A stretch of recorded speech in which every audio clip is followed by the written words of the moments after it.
here. So hi everyone, and thank you so much for joining us today. As I said earlier, while we wait for the others to join the session, I'll just start introducing myself. And then I'll give like a brief overview of the program. So my name is Elena. I'm the admissions manager for EMBA Global and Sloan programs. So overseeing two programs, and I'm leading the recruitment strategy, the admission strategy as well, screening candidates, conducting interviews, and then, helping with everything what is necessary to onboard and build the classes that we have here for the EMBA Global and Sloan program. But today we're going to be focusing only on the Sloan program. So as you can see in this slide, we have, I'm just going to share you the admissions class of the 2022, so the previous Sloan class. The average years of experience was 18. We had candidates from over 21 countries, but at the same time, we had 12 new nationalities compared to the cohort that we had in 2021. They came from 38 cities, so very diverse class, and the number of women was around 21%. Of course, we are trying our best to reach that 50-50 mark between men and women, so we are still working on that. And in total, we have 52 class members, exceptionals, and they are currently in the London campus at the moment. And I believe they are finalizing their first term. Great. We are receiving, many more applications this year, and probably as a result of the new graduate scheme visa, the places have become very competitive at the very early stages of the cycle. So we are placing an extra emphasis on screening the best candidates that we have. At the moment, we still have 3 rounds left. 3 more deadlines, so we are still considering applications on a rolling basis. So this means if you submit the application before the deadline or even after the deadline, we'll still be able to take it into consideration, and we will review it and process with the next steps as it goes. So the next deadline will be on the 24th of May, and then we have another one in July and in August as well. If you have further questions about the structure of the program, as you might know, it's a 1-year full-time program based in the London campus. The next intake will start in January 2023. But if you want to have your profile reviewed, or if you have any questions about the admissions process or about the application itself, or even the program, feel free to email us on sloan@london.edu, and then we can start the conversation and give you more insights after. As for the webinar housekeeping rules, before we get started, I just want to let you know that this experience is shared and will be exclusively for the Sloan Masters in Programs, Masters in Strategy and Leadership. But in case anyone else is interested in another program, they will be more than welcome, to find maybe information about LBS as a whole. This is a webinar format, so you can you'll have your cameras and microphones off, but you can use the chat function and the Q&A function in case you have any questions that you want to address either to myself, coming from the admissions team, or to our guest speaker today. So without further ado, I'm just gonna let Bhaven introduce himself. And Bhaven, if you're ready, we can start our conversation. Great. Hey, can you all, Elena, can you hear me? I've unmuted. Yes, now. Very well, actually, yes. Okay, great. My name is Bhaven Pandit. I'm Sloan 2016. My background basically has been working on strategy projects, not only in my stint in the UAE working for the Crown Prince of Abu Dhabi on nation building, but before that working on NASDAQ and Silicon Valley projects. My whole life has been more technology infrastructure based, but the Sloan program always turns you into a boomerang of sorts, and you want to change and you want to do the new curve and everything. And after that, I'm now in the food business. So, I've just changed 3 years ago. I have no experience in the food business, but the Sloan program actually gave me that confidence to say, I'm going to go and try this. And I want to do something new. And that's basically the story with most of my classmates. Nobody's stuck to their industries. We are counting currently, and we have got around 68% of our classmates who have changed industries, which is fantastic. So that was just a nutshell over here. I'm now the COO for a global company called Wismatech. We are a quoted company in Tokyo. We will be hopefully moving to the New York Stock Exchange in the next 2 years. So my pet project at the moment is moving us from Tokyo Stock Exchange to New York Stock Exchange. So that's going to be a lot of fun. Wow, that's great. I really like the way you said that everyone is, not maybe like everyone, but most of the people, they change the industry. The goals that they come in, before starting the program doesn't mean they're the same, after they graduate, just because there are so many opportunities throughout the 1 year program that they can take advantage of. So everything, their future can be changed. Right. A great introduction. Maybe you already touch point what you have done before you started the program, or maybe just give us, more detail exactly what you were doing, what kind of responsibilities you have had, and so on. So I was one of the team. We were 5 people who were the strategic advisors for the Crown Prince of Abu Dhabi, and us, the 5 people, had the job to actually create new GDP for Abu Dhabi. Knowing that oil is not going to stay forever, what are they going to do? My job was to create a new industry. So I was the pioneer for the media industry.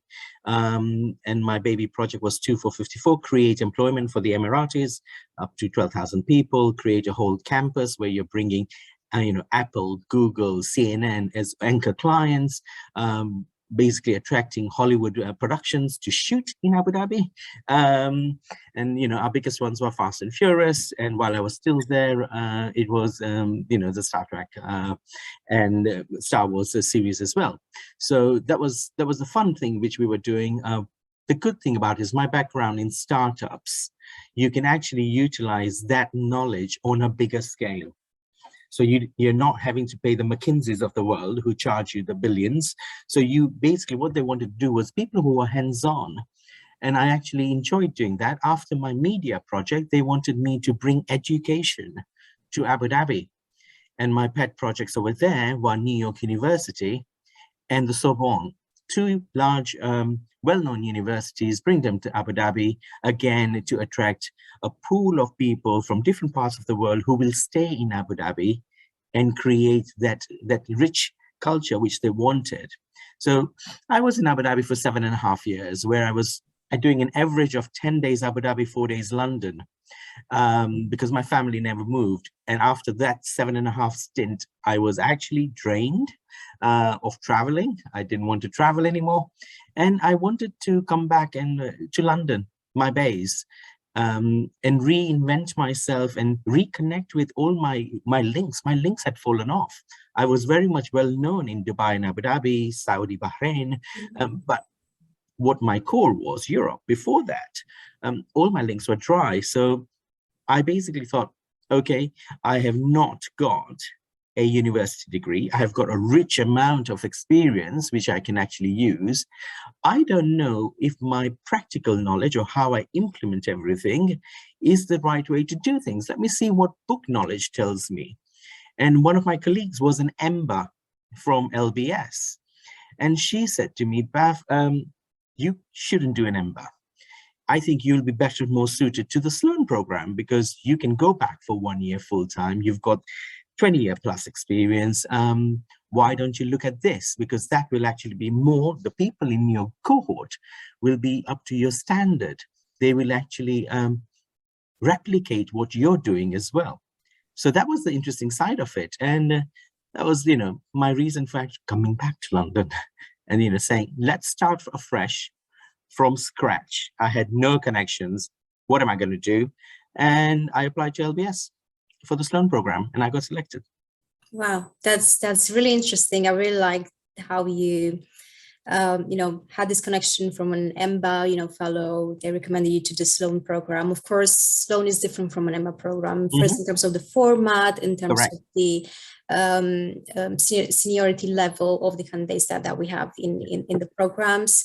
And for sure, in terms of the commitment as well, because it is a big decision, time-wise and financially as well, to take 1 year gap from work and then start something, focus just on the academics and then start something new maybe after.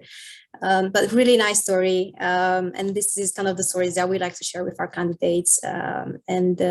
Yeah, in the end, it was a successful one for sure.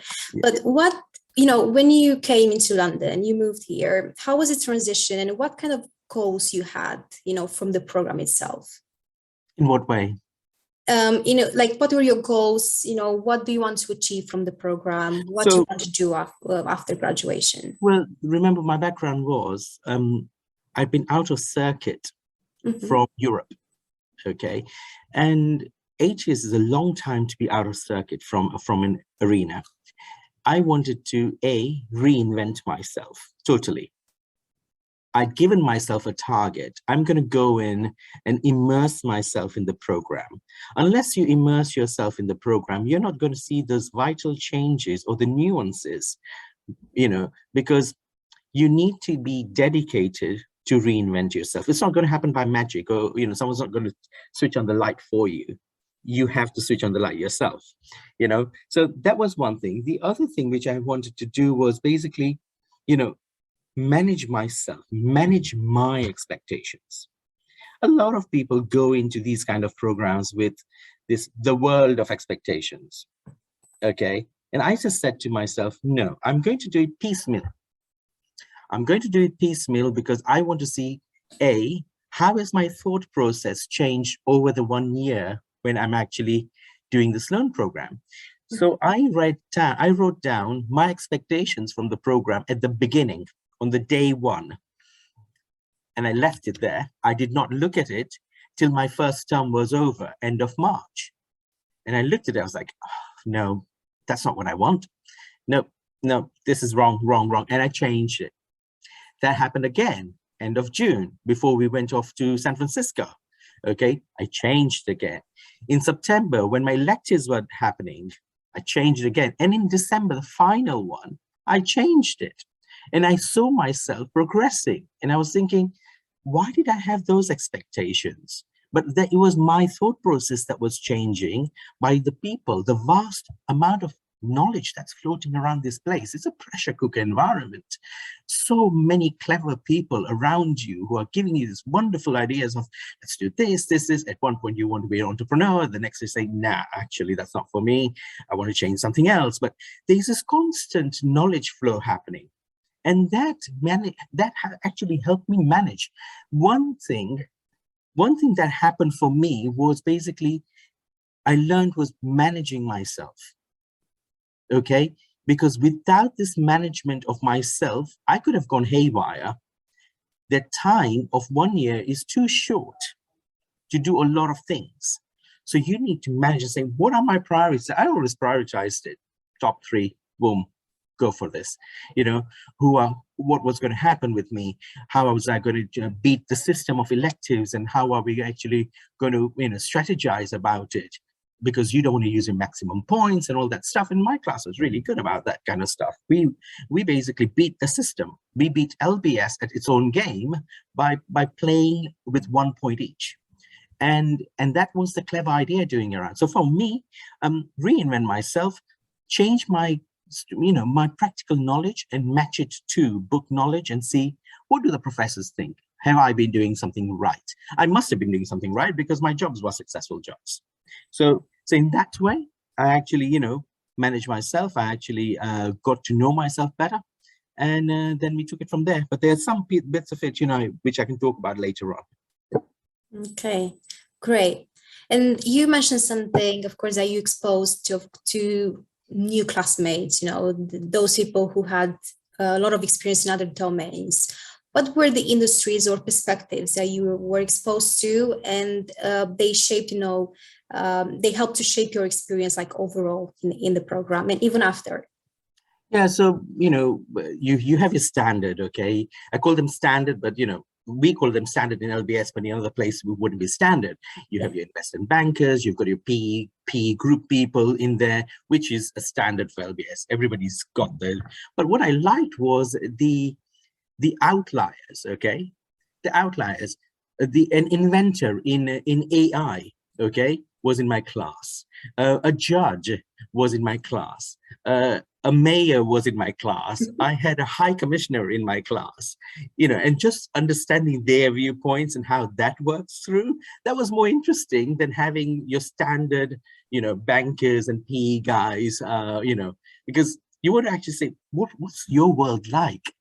Tell me, you know, there's a lady who was actually was having her own fashion company, and she was going to expand it and stuff, and understanding, you know, how that would work and how new venture development, which is an elective, could actually help her as well.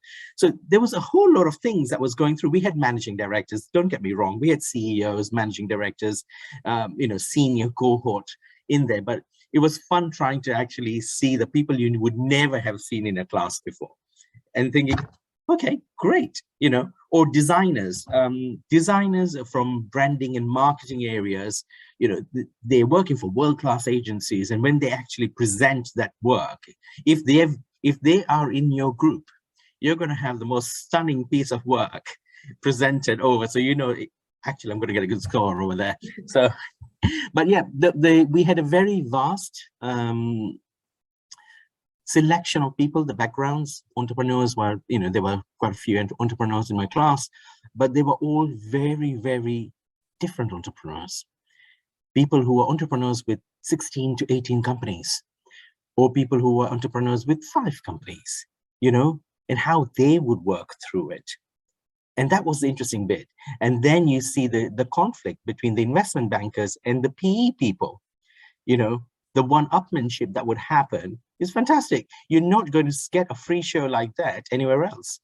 But at the end of that, it's all done in the right spirit. It's a safe environment. Remember, this 55 people, when you're talking in class, it's a completely safe environment for you to express your viewpoint.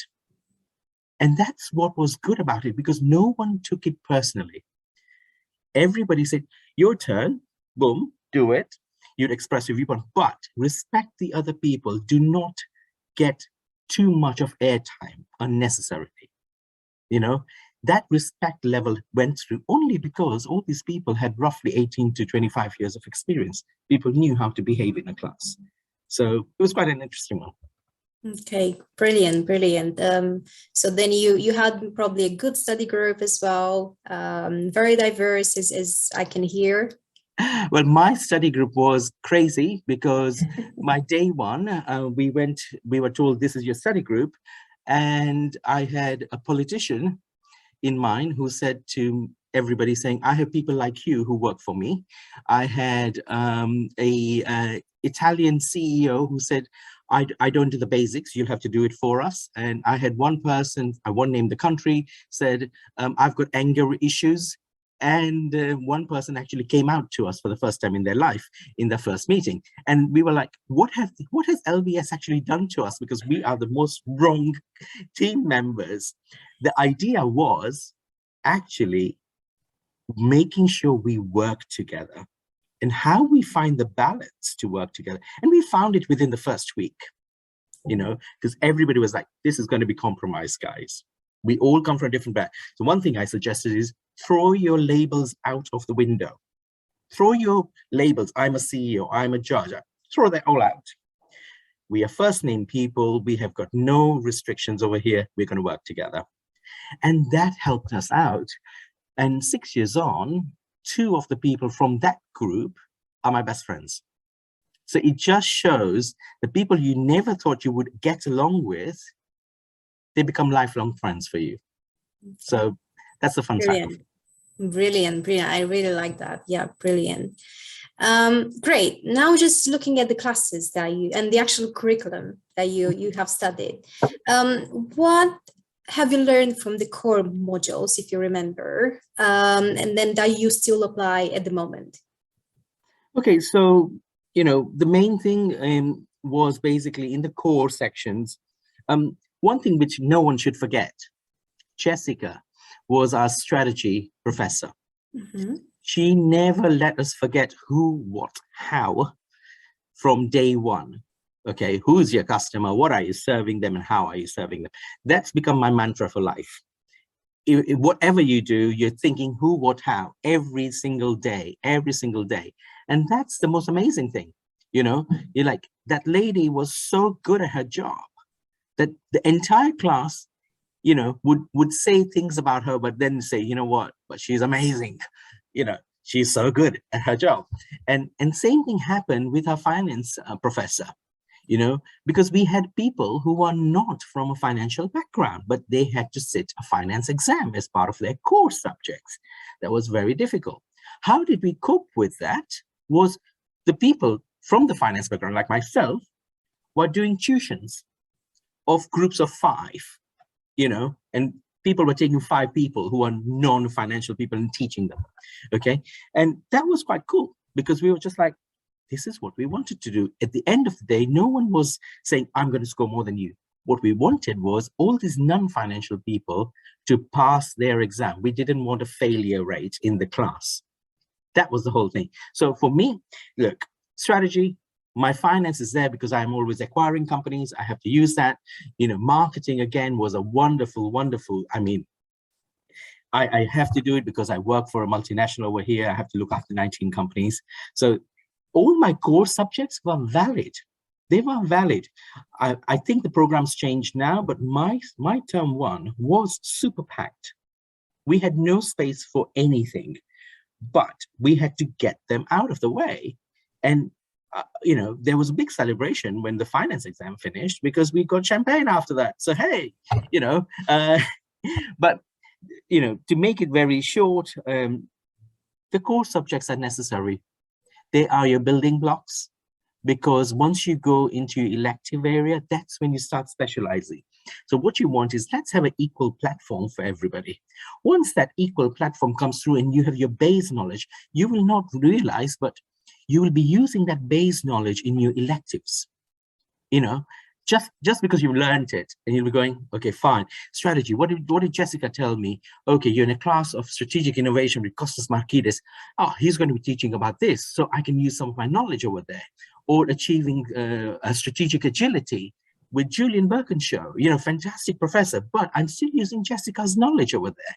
You know, same thing with marketing. You know, we were using that in new venture development, something like that, because we were thinking, try and get your logic. So never forget your core subjects, okay? The core subjects will help you with whatever you're planning for the rest of the year.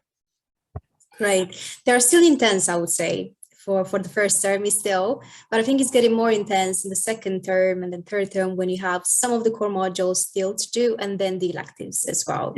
We had only one core module in the third term, so that was it. Yeah.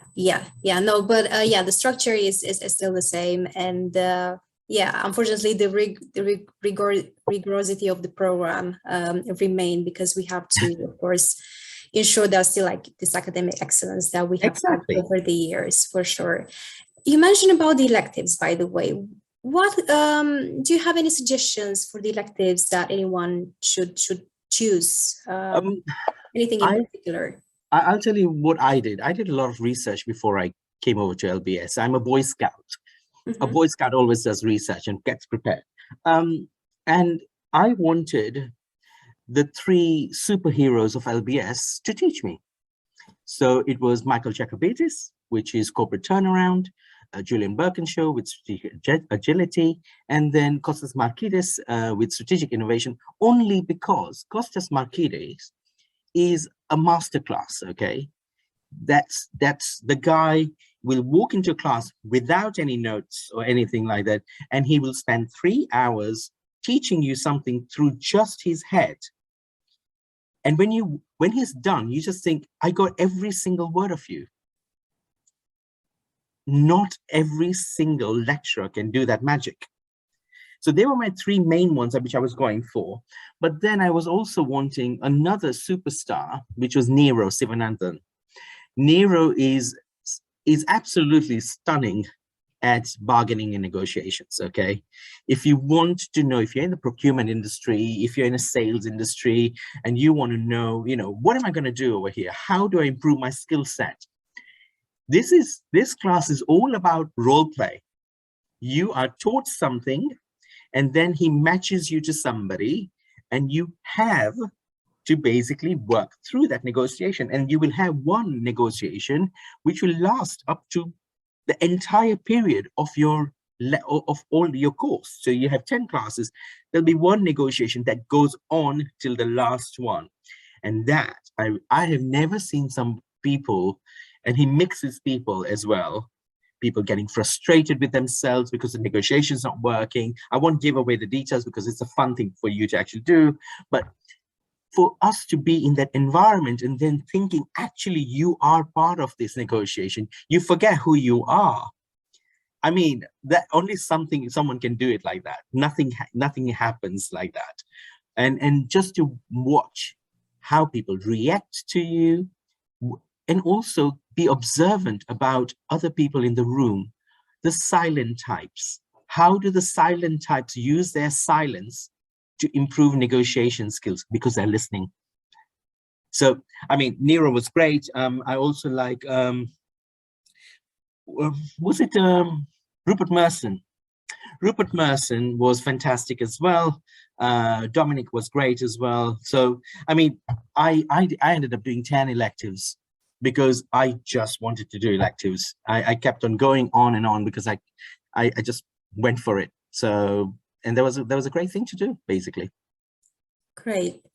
And probably you have been exposed to some of the networking events that LBS was organizes. Did you come across any impressive guest speakers during these networking events? Well, I attended a whole lot of networking events. I can't even remember how many I did. My idea was get immersed, okay? So it was not just the networking events to listen to somebody, because that's one thing. We had a huge amount of, I mean, the guest speakers are impressive. You have to really pick and choose how many you're going to go to in each week, okay? Because remember, these guys are not going to give you a job. If you really want to go to these networking events and to listen to somebody, don't approach this person saying, hi, this is my business card and I want a job. They're just going to laugh at you. What you want to do is you want to use their knowledge. What did they say? How can I learn from that? Okay, so that's one thing, but don't forget, it's not just the speaker you want to know who's in the audience as well, because the audience can have alumni in there. It will have your current cohorts as well. You'll have the MBAs in there. There's such a mix. And your idea is mingle with somebody new in each networking event. I used to basically score myself each networking event, speak to 5 new people. That was my aim every time, because that way I was expanding my network. There is nothing, you will never be short of network power if you're at the campus, okay? I mean, people are so friendly, they're so accommodating. People will want to speak to you, to know your background and how they can help you or put you in touch with people, So don't just focus on, yes, if Elena's saying that the speakers were impressive, every single speaker is impressive, because they want to actually increase their profile too. That's why they come to LBS, okay? But think about the power of being in that room. That's more important. Yeah, actually seeing the bigger picture, maybe just to summarize what you have told just now. Again, very interesting. Really like your thoughts, how you analyze, everything here. And of course, networking can come from everything, from getting a coffee with someone in the campus, from joining a club, from anything that all the opportunities around LBS. Alina, I basically wanted to take part in the largest of events. We used to have Tattoo, which was the largest event, the fun event, okay? I wanted to volunteer there. I did. There was other big events like hackathons and Newcos, where you actually going into the new happening companies of London, and I was participating over there. My aim was, a silly one, but you're a student that year, was how many LBS t-shirts can I get free? Okay, so if I'm a volunteer, I get an LBS t-shirt for every single event I'm going to volunteer in. And in that way, it was just fun. I was, I was short by one. I told myself 10, I did 9. But those 9 events actually helped me introduce myself to other people. And it was great because these PE companies are so difficult to get into, but you go to some events like hackathons, they open up their doors for you. You think, great, I'm speaking to the managing partner over here. Let's have a chat. Okay. So never forget that power. By volunteering, taking part in events, keep the energy going, because there'll be a time when you'll be thinking, my energy is drained. I've got a paper to write. I've got this deadline, that. But manage your time.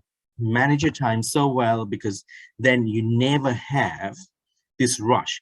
Fridays usually used to be our day off. So that was my day to prepare for the next week. So I never lost that, but it's going to be your journey at the end of the day. Great. And because you already mentioned about the time, how did you balance everything, being on the program, maybe family commitments as well, personal life? How did you do it? So I'm quite good at my management of my time. And I basically done an agreement with my wife that this was my year to go back to school. So as much as it's difficult for me to manage family time, study time, my own personal time, it's difficult for them as well, because they hardly see me. What we did was we said, okay, it will be family Sundays. That's the day when I don't do anything university related, nothing to do with LBS. That's my day with the family. But the rest of the days was committed to everything, and if there's a big deadline going through, then people understand, because you're not doing it for fun. You've got literally have 1 year to get back into that system. And having clear communication with family and friends, making them understand you're not ignoring them. Also being transparent with your cohort as well in the class, that you're not ignoring them either by not going to the pub, because you've got to balance off family time. So that was a thing. So if I went to the pub 1 week, the next week I wouldn't, because I'd spend it with the family. So that way, you were keeping everything going. I was very strict on myself. Some of my classmates were not strict on themselves. So they used to go for long weekends away to Iceland, to Spain, to Italy, because they came from countries where they hadn't been to Europe. And they thought this was perfect opportunity to just explore Europe. I wish I did that, but I was chasing the distinctions. So I wanted those distinctions, and my motive was I hadn't been to university, and I thought, if I'm going to go to university now at this level, I want to come out with distinctions. And that's why I was going for it, on making sure my papers were a first-class submission, and we were working through it, because that's how you do it. One thing else which you have to use was, I utilized my time during the summer. Most people went off on holiday and everything. What I did was I volunteered to work with Michael Jacobitis, and he was doing an actual corporate turnaround of the English National Ballet, and he was looking for somebody to help him. And I got friendly with him, and we had a good, connection. And he said, Bhav, do you want to help me on this real life corporate turnaround? I spent 4 months working with him on the English National Ballet corporate turnaround. So here I was, I just completed his elective, okay? But then he was helping me put his own book knowledge in practice, It's a huge task. English National Ballet was huge. There was so much. It was nearly going through bankruptcy. How are we going to deal with this? And to actually work with those professors, it was amazing. I then connected with 2 more professors who gave me jobs like that over the year. So my year was packed. My year was packed because I wanted to see real knowledge coming through. How was my book experience going to work in practical world? And how these clever minds, the professors, were doing that consultancy bit and working with world-class clients and solving their problems. So, it's not just about, here's my lectures and here's my course. This is your year to make whatever you want to do. LBS will just create a platform, a really good platform for you. But then it's up to you to find your destination. That LBS doesn't promise, because it is an individual journey. Yeah, very, very, very good point on that. And every single time I have like one-to-ones with prospective students, I always tell them, of course, it's up to them what they're going to do and what is going to be the final result, because in the end, of course, a lot of works is the faculty members, the curriculum, the services that we offer from the school, but also up to them how they put that into practice and take advantage of the opportunities that surrounds them. Great. Now let's moving forward to what you're doing at the moment. How did you find your new role? Again, it was through networking. So I'll give you a bit of background. When I did electives, I made sure in electives you had to make your own teams. Okay. I made sure I didn't actually go into a team with a Sloan, because I already know them. You know, I know the 55 Sloans inside out. My idea was go to the elective and make new connections and work with new people. So MBAs, MBAs, even memes, okay? Memes are there. I would connect with them and we'd form teams over there, only because I wanted to learn from other people. And it was at one of these networking events where an MBA said to me, Bhav, you might like it. It's about infrastructure. Come over, you know, I'll introduce you to a couple of people. You know, you might just like it, or if you don't like it, just walk out. It was at the Institute of Directors. And I went there and I bumped into one of my old connections who I'd lost touch with. You know, now that wouldn't have happened if that Ember guy had not invited me to join there. And it was through that meeting that old connection said, oh, are you looking for a job in London? You know, I know you really well and we're interviewing at the moment. Would you like to interview? And that's how it happened. Literally, that's how it happened. So when you're looking at networking, never say no, because you don't know where the hell it will come from. You know, it was so true, because that connection of mine had lost touch with me, didn't think about me when they were looking for this person. But it's only when he saw me face to face that he said, ah, why did I forget you? Yeah, why didn't you interview for this job? And that's how it happened, you know. But again, it's about managing your expectations. When I went into Sloan, I told myself I wanted to get 3 ticks on my first job, which was going to be, I want to move from UAE to London, tick, location. I was a CFO. I wanted to be a COO, okay, tick. And I was in infrastructure industry. I wanted to move away from that industry and do something else altogether. Okay. Now, when this job was offered to me, I got the London move. And in the second stop, they said to me, Bhav, look, you're going to be the CFO of this company. I know you don't want to be the CFO, but we promise you within a year, we'll make you the COO. So that was a half tick. Okay. And the third one was, it was infrastructure. Now, that if I was Bhaven from January 1st of the beginning of the Sloan year, I would not have taken it, because I wanted that 3 jump, okay? But the Bhaven of December was more realistic. It was saying, actually, it's giving me 1.5, potentially 2 ticks out of this. I'm going to take this, okay? Now, that is this journey, which I always tell the new people coming into Sloan program. There should be a management of expectations versus reality.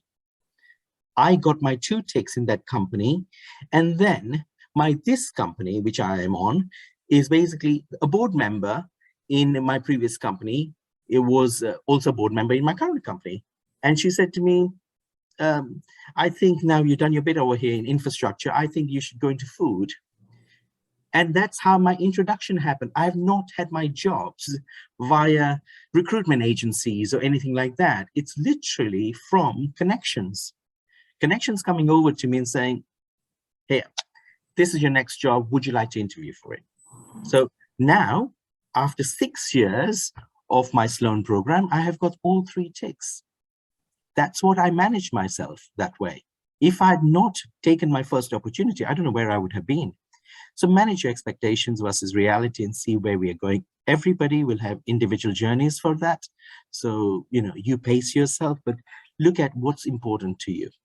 I had not placed so much importance to money. I had placed more importance to location, big time, because I wanted to come back home. And that helped me quite a lot. Okay, great. Thank you. Again, very insightful. I believe our audience are thrilled as I am to listen your stories. How would you say you have transformed, since the Sloan program, as a leader, as a usual person? What kind of changes do you see in yourself? I keep my messaging very simple.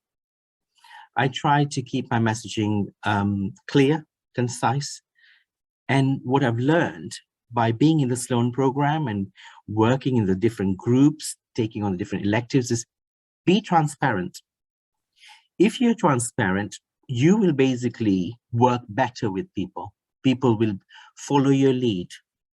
Mm-hmm. If you're not transparent and you start playing games, this is not going to work. Being an impactful leader, you need to basically lead by example. So if I'm going to be transparent, my teams are going to be transparent as well. So that's a very key message for me, is keep your messaging simple, be transparent, and you will see people learn from you. And if it wasn't for the Sloan program, I would still be running behind spreadsheets and hiding my messaging. Now it's all about, here's a one-liner, this is what I want to do, and let's start moving. The other thing I've learned ever since my LBS is I've learned to be more agile. I move, I make very quick decisions. I mean, a Japanese company is known for risk averseness. That's something I've changed in Europe over here since the last 3 years. They were very risk averse. In the pandemic, I convinced them to buy 5 companies. We did 5 acquisitions in the pandemic, and each and every one worked. It was because my clear messaging worked. I was being very agile. So I was buying family companies when they were running out of money before anybody else came in. Okay. And 3 was ensuring that it was transparent. So the chairman of the board in Tokyo knew exactly what I was doing. And that's why these 3 messages are very important for me, because I have actually proven it in the pandemic. These worked for me. Okay, great. We didn't touch base on that. I would like to ask you if you have used any of the career support offered for leadership candidates, any services. I only used it in the initial period when I joined Sloan, because, as I said to you, I wanted it to be very immersive. So the first thing I did was, we used to have a lady called Kathy, I believe she's retired now, and she was running, the whole leadership services over there. Mm-hmm. And she and I worked on my CV. And she was extremely insightful, extremely blunt, okay, of what you thought was a world-class CV, and she would just put it away and rip it apart. But you needed that. You absolutely needed somebody, a third party who doesn't know, who rips away your CV. And she did that. And we had 17 iterations of my CV afterwards. And on the 17th, she said, Bhav, you've got it now. Go out and sell the CV, But that was the fun thing about it. The other thing I did was, in collaboration with Kathy, we started a job club in our own class. So we were 55 of us, and we started a job club, and we would actually say, based on experiences, if somebody was going for a PE interview, we would get 4 or 5 people who had PE background to sit on a panel and interview this person, okay, and prep them for the role. And that really helped, because this is some of the things which we did as a class. Nobody told us to do these things, but all these ideas only come forward when you are in this pressure cooker environment where you think, I'm in a safe bubble, let's do this. And that worked quite a lot, because you were seeing people going through the interviews, people actually, being supported. If they didn't go through, oh God, McKinsey didn't take me, or Amazon flopped me, the usuals. Okay. And then you think, don't worry about it. You get someone else, and that was the constant thing. I think the career advice being given was amazing. But again, can I just reiterate, they're not there to find you a job. Exactly. They're not there to find your job. It's your job. It's your responsibilities. I had 400 applications in progress in my 1 year. That's the amount of networking I was doing. And I used to keep a spreadsheet with, a rag status, red, amber, green, to just follow up. When was the last time I followed up? What's it looking like? What was the final conversation I had? That kind of stuff. I was constantly updating that. And my classmates were doing the same thing, because everybody couldn't keep track of how many applications you're making. The career service is not there to say, hey, you know what? You're perfect for this role. Here you go. Nah. That's not going to work. If that's the expectation, then someone's got the wrong expectation. LBS will provide you with opportunities. Like, some of these jobs never get advertised, but these jobs come advertised within LBS. The companies would come and say, we're looking for 2 or 3 of this, we're looking for an MD on this, and that would happen. But then it's your journey.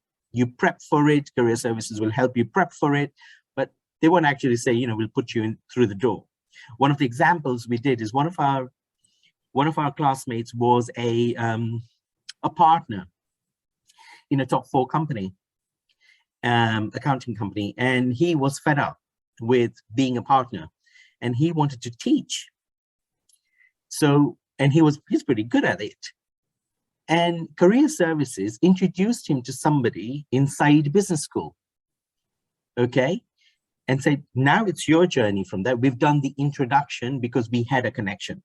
If they didn't have the connection, they would not have. Mm-hmm. But then my classmate took it on board, and now he basically runs the finance invention lab inside business school, So that opportunity just come through because you're constantly talking to career services and saying, I'm looking for something like this. If you ever hear from this, would you put me through? Mm-hmm. That's the magic of it. It will just happen, but please don't stop doing your own research either, because without your research, you're not going to go anywhere. The other thing is, if you're an international student and you're expecting to stay in London as well, the current dynamics is, getting the visa or a company that actually will give you the visa. You've got to play that as well. If they're a well-known company, they might do it for you. Like my company basically does it. We have 4 visas available, but that's it. No more than 4. We are licensed for 4. So any other company could be done, would be available for that kind of thing, maybe 2 or something. So there's a big, big pool of people who want those 2 visas or the 4 visas. So you think about, where do you want to go? You want to go back home? Do you want to work somewhere in Europe? An easier country to get into. UK is becoming very tight in terms of job opportunities as well. So just be realistic with your expectations. Yeah. Okay, great advice. Just because we are at the final, let's say, stages of the session, so just final questions from me.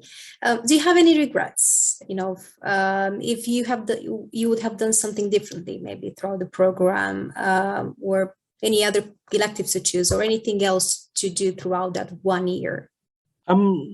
Regrets in the sense that I had such a packed year, I didn't get enough time to know some of my colleagues. Mm-hmm.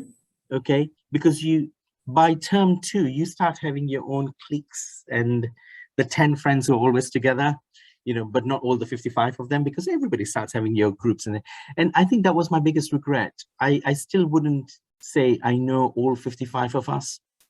I would say I know 35 in a very good way. The remaining 20 are acquaintances because we never connected, and 1 year is not enough for that.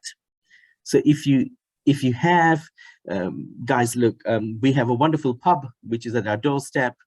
Use that pub to just go and talk to your classmates, because that's what we did.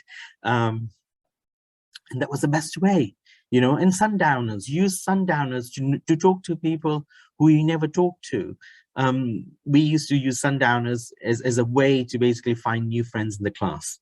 And my best one was when Sloan's organized a sundowner. It was fantastic because we had a great party. So, that was my biggest regret, to be honest, just not getting to know people.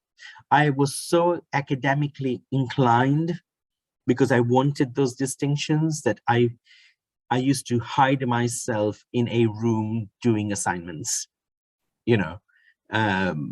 But that's the reality. I can't change it now. But what I do now is, Elena, is I've already taken 6 years on. I've taken part in 2 lifelong learning courses. You know, as part of lifelong learning as Sloan's, we get offered electives. And I've gone back to school twice. You know, it's fun. It's absolutely fun because I'm the only alum who's in the class mostly. And I get to meet the current Sloans or the current Embers, and you get to work with them on different projects and everything. And it just makes you feel you are part of this society, this community. Okay, this community never changes. The ethos of this community is so strong, and they're so connected. They make you feel welcome. In fact, people will just say, we want to hear your stories. Give us your stories of what you did, because we want to know how we can change ours. So yeah, I'm still going back to school. I just got an email last week to see if I could go back to school again, but my diary's packed. Otherwise I would have gone. But you know, that's the fun thing about it. You will be a student at LBS for life. Yeah, no, that's true. When we say we don't recruit, students, we recruit, alumni for life to have. But yeah, really, really good insights. And I think, you said you focus a lot on the academics, but I believe that all the effort was paid off in the end. You got what you wanted in the end. You're doing what you like. And also, keeping this relationship with the school like very close, which is amazing. So any last words, any last advice, wisdom, for any new students that would like to join LBS and the Sloan program as well? Just one thing, as Alina said, keeping that relationship is crucial. The LBS family is my family. Okay, I give up my time to talk to. I've given up time for the current Sloans. I have had one-to-one coffee chats with people who wanted to just find a way where they were going. Some of them wanted mentoring, so I was speaking to them.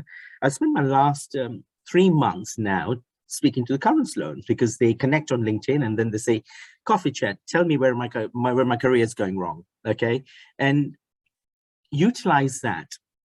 There are a lot of people in London who will be able to help you. They won't be able to give you a job, but they will connect you to the right people. And that's what, if you manage that expectation, you'll be in a good place. Okay. One more thing is LBS provides you a platform. It's up to you to make something out of it. If you don't get what you wanted at the end of the year, don't blame the school. It's all about you. This year is all about you. How are you going to do it? How are you going to manage it? How are you going to achieve it? And how are you going to monitor it as well? Keep on monitoring your progress throughout the whole year. Keep on monitoring your progress, and you will be surprised at how much change. I realized myself that I had changed in October. As a person, individual person, my thinking was completely different from the Bhaven of January. It's because I was spending so much time with intellectuals, spending time with all these clever people. There was new ideas floating around, and even perspective on life. We have a class called biography, okay, which we did. And that class basically made everyone cry. We all cried and cried and cried when we were in our teens. And I can still well up now just talking about it, because that is the effect of the Sloan family. We were talking such personal stuff in that class that connected to everybody. And that, because of that class, we connected more. So use that time, please. And, the magic will only happen, guys, if you put in the effort. If you're going to come over here for a party, then your magic won't happen. You're going to go back the same person. So it's up to you. Thank you. Great, thank you. So we just got received 2 questions from one of our participants. So if you can answer to that very quickly. So have you feared that you won't be able to realize your goals and to advance in your career? Not at all, because I was always managing them. That was the reason I said every 3 months I was managing my goals. Literally, you had to do it.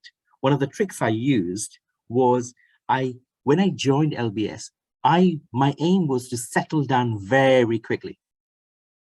I did not want to waste time faffing around and trying to find my way. I settled down very quickly, and then I started managing my expectations straight away.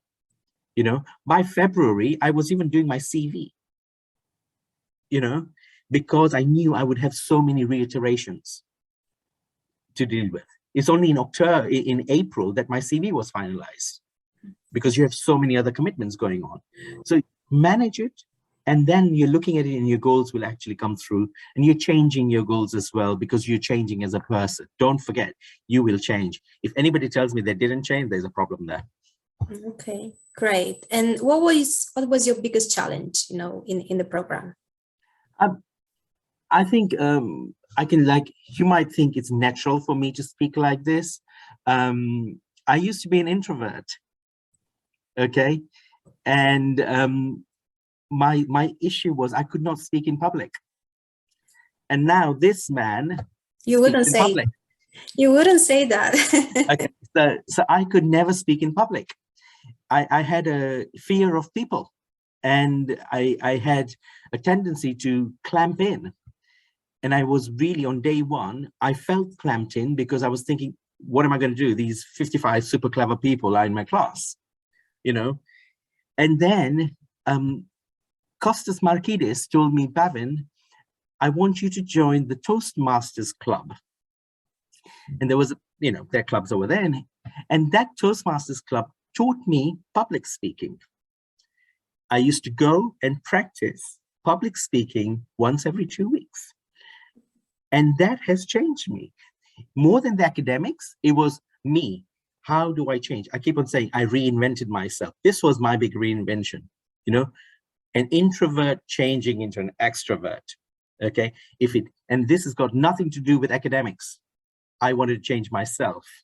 And it's a club which is available to people. Use it, Yeah. And you overcome, your phobia or your fear or anything. It's happened. Great. So we don't have any more time to take further questions, but I just want to thank you, Bhaven, that you came to our event. It was really insightful. I really enjoyed our conversation, and we would love to have you again, in the future for, other events, and also maybe to see in the campus as well. Love to. Yeah. It's home, remember? Yeah. No, that was, I think, a really good session. I mean, for me, I can speak on my behalf. I hope for our audience as well. So in case you are interested to join the LBS and Sloan program, and you would like to have your profile reviewed, or maybe have a further conversation with us, you can email us on sloan@london.edu, and we will be able, of course, to provide more information. But that will be all for today. Thank you so much again for joining, and wish you a wonderful afternoon. Good luck, everyone, and keep safe. Bye, everyone. Cheers. For sure. Thank you. Bye-bye. Bye-bye.